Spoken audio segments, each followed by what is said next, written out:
ଗାଁରେ ବସି ତାଣ୍ଡବ ରଚିଲା ଗଠ ଛଡ଼ା ଦନ୍ତା। ହାତୀ ପଲ ଲେଉଟିବାରୁ ଚାଷୀଙ୍କ ବଢିଲା ଚିନ୍ତା।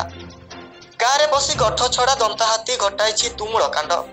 30 ଟିକିଆ ହାତୀ ପଲ ପୁଣି ଚମ୍ପୁଆ ଅଞ୍ଚଳକୁ ଲେଉଟିଥିବା ବେଳେ ସେଥିମଧ୍ୟରୁ ଏକ ଗଠ ଛଡ଼ା ଦନ୍ତା ହାତୀ ଅଲଗା ହୋଇ ଉଖୁଣ୍ଡା ସେକ୍ସନର ବରପଦା ଗ୍ରାମରେ ବ୍ୟାପକ କ୍ଷୟକ୍ଷତି ଘଟାଇଛି।